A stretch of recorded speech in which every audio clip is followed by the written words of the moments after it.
reunion in the beyond in the kingdom of light.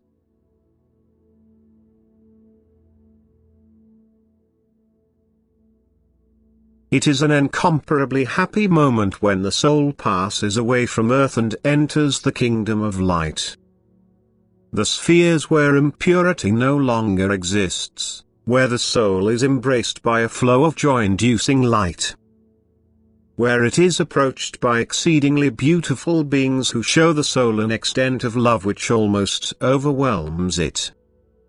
The emanations of light correspond to the soul's state of maturity, thus always to a degree that they will indeed cause inconceivable bliss but not consume the soul, which could indeed be caused by an excess of light if a soul is not yet receptive to it. In infinite expanse it sees the most marvelous creations, for now its spiritual eye is able to behold spiritual creations which no longer consist of matter and yet arise just as real and are by no means self-deception. And amid the beauty it sees it will find its loved ones who had passed over before in the degree of maturity suitable to the kingdom of light.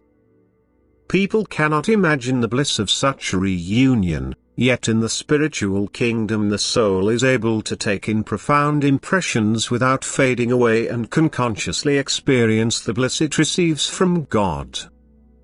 In its heart it will sing His praises and give thanks, just as it will, if the kingdom of light has become its home, always come aglow with love for the Father, who has prepared all these blessings for the soul.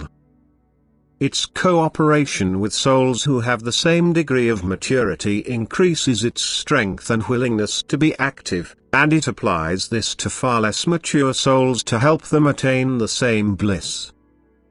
In merciful love it takes care of those it knew well on earth, who still dwell in lower spheres, who neglected their spiritual development on earth due to their unbelief and unkindness, and who are therefore still wretched in darkness or twilight. It certainly can identify these souls and also approach them and offer its help, yet it will not be recognized in turn, and thus its help is frequently rejected.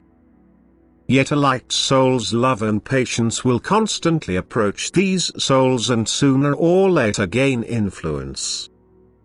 The bliss it receives through God's perpetual emission of love, the incomparable creations of the kingdom of light and its cooperation with beings to whom it is attached with joyful love provide it with the constant desire for redeeming activity. It finds its own happiness in giving what it receives itself. Its longing for God finds constant fulfillment and it cannot but want to make others equally happy.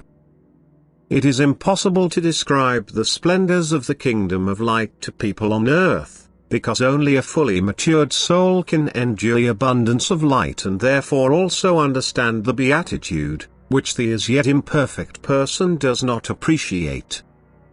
However, he can and should believe that there will be a reunion in the kingdom of the beyond, that death is not the end of the soul's actual life, and that these souls will recognize each other when they have attained a certain degree of maturity which, however, many souls still do not possess.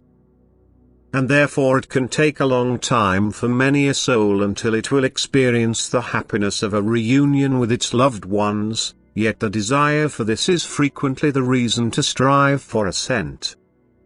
The soul's strength of love is constantly at work to release the souls from the abyss and to help them achieve beatitude, to help them enter the kingdom where they are surrounded by radiating light, where they can behold God and every hardship has come to an end.